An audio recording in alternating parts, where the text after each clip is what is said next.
Welcome back to the Ancestral Findings podcast. Alexandria Victoria was Queen of England for an astounding 63 years, a feat not surpassed until that of her great-great-granddaughter, Elizabeth II. Known for her strict moral standards and keen political acumen, as well as for her deep love and passion for her husband, Albert, Victoria is a British historical icon whose influence can still be seen and felt in the world today. This is her story.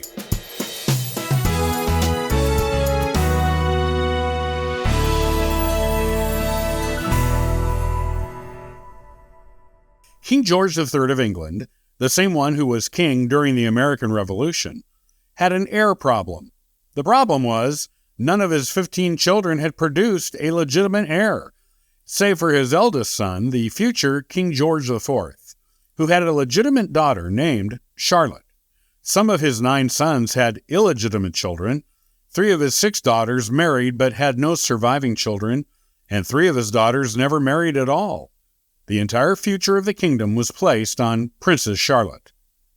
Princess Charlotte was the heir presumptive for most of her life and was beloved by the English people.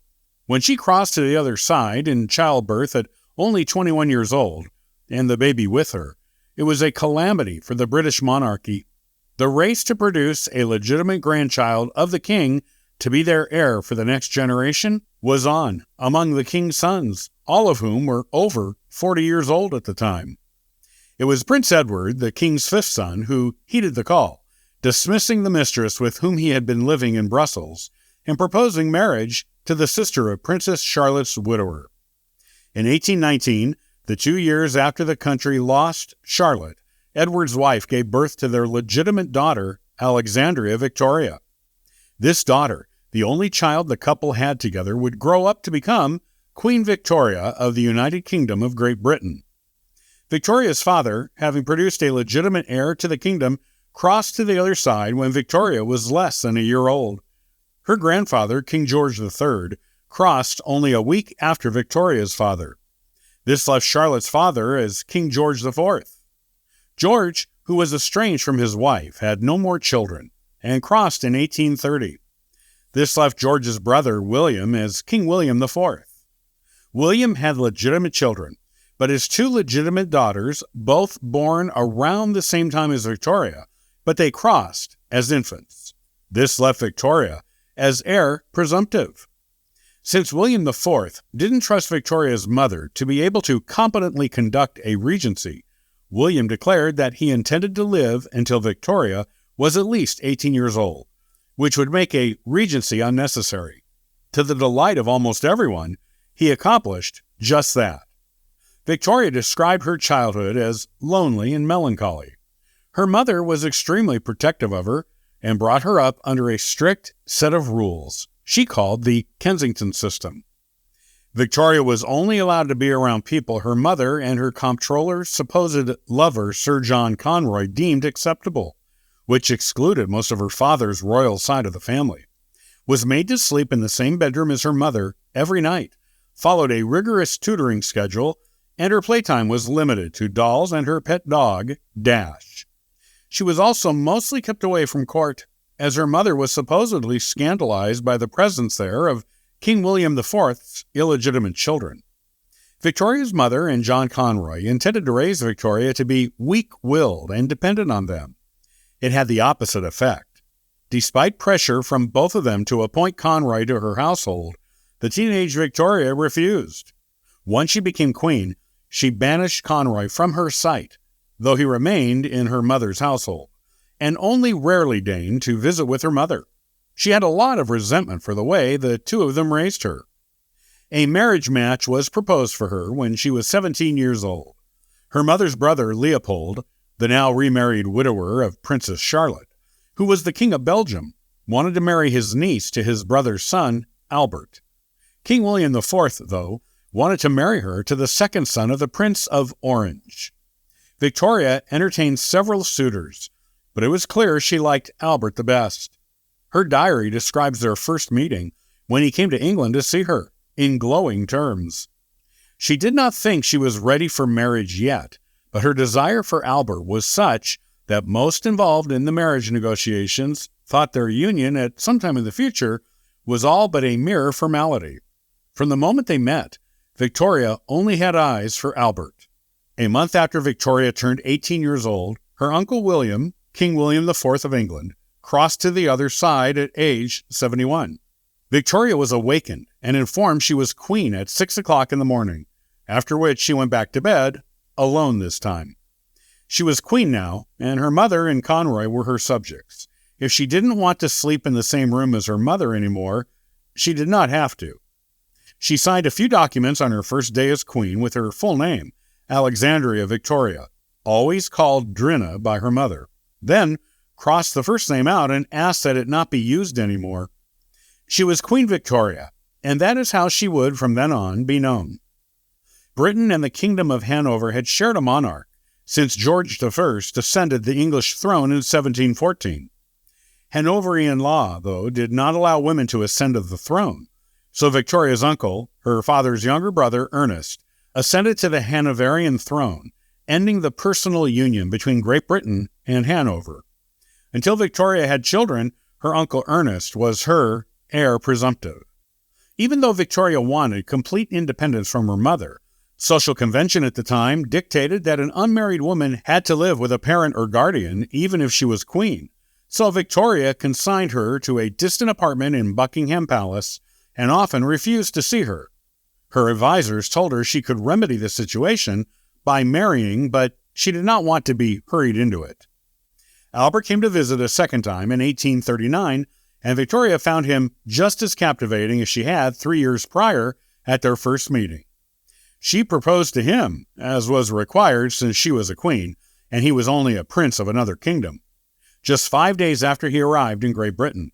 They were married in 1840. The day after her wedding, Victoria wrote in her diary, "I never spent such an evening. My dearest, dear Albert, his excessive love and affection gave me feelings of heavenly love and happiness I never could have hoped to have felt before. He clasped me in his arms, and we kissed each other again and again. His beauty, his sweetness and gentleness. Really, how can I ever be thankful enough to have such a husband, to be called by names of tenderness I have never yet heard used to me before, was bliss beyond belief. Oh, this was the happiest day of my life."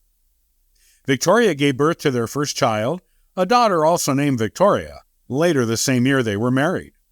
She hated being pregnant, thought breastfeeding was disgusting, and considered newborns to be ugly. Still, she and Albert had 8 more children together over a 17-year period. The final 2 were birthed using the new anesthetic, chloroform. Victoria loved the way it took away the pain of childbirth and ignored the clergy who complained it went against God's will, and a faction of doctors who believed it to be dangerous to use. Albert also helped smooth relations somewhat between Victoria and her mother. In March of 1861, Victoria's mother crossed to the other side, with Victoria there with her.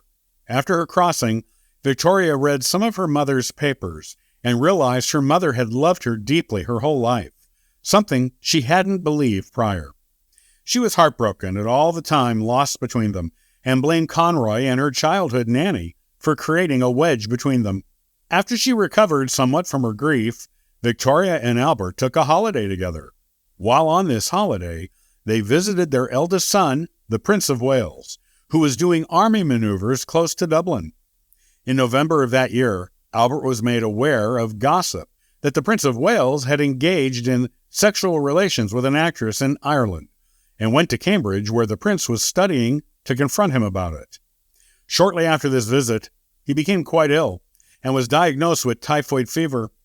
Albert crossed to the other side of this in December of 1861. Victoria was prostrate with grief and blamed Albert's concern over their son's sexual adventures for his crossing. Her relationship with the Prince of Wales, her heir, was always strained after that. She essentially blamed Albert's death on their son. Victoria wore black for the rest of her life, never remarried, and gained a lot of weight from comfort eating. This made her reluctant to appear in public. She became known among the English people as the Widow of Windsor.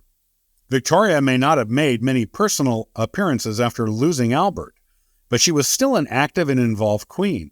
She was beloved by most of her subjects, though she did endure a few more personal tragedies over the years, losing 3 of her children, a daughter and 2 sons, before her. She opposed her youngest daughter's desired marriage because she wanted to keep the princess home to be her companion in her elderly age. She only agreed when the princess and her fiancé agreed to live with her after their marriage. Victoria grew weak after losing her son, Alfred, in 1900. In January of 1901, she crossed to the other side at age 81, the longest reigning monarch in British history, unsurpassed until her great-great-granddaughter, Elizabeth II's reign. She was buried with her wedding veil, a plaster cast of Albert's hand, and one of her dressing gowns, as well as her wedding ring and other mementos from friends, family, and professional colleagues from over the decades of her reign. Victoria and Albert are buried next to each other at the Royal Mausoleum, Frogmore, Windsor Great Park, and her son, Albert Edward, Prince of Wales, became King Edward VII. She was technically the last of the Hanoverian line of monarchs, as her son belonged to Albert's house of Saxe-Coburg-Gotha. The family's surname was changed to Windsor a few years later, after anti-German sentiment during the 2 world wars necessitated a more English-sounding name for the royal family.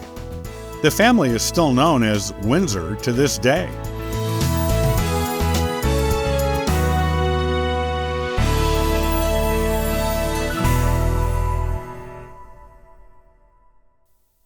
Hey, many thanks for listening and following the Ancestral Findings podcast. Visit ancestralfindings.com to download a free genealogy ebook, inquire about a free genealogy lookup, and register for the weekly historical postcard giveaway. And thank you to everyone who contributes via Patreon. It helps keep this car on the road, this plane in the air, and this ship on course. I hope you have a wonderful day and happy searching.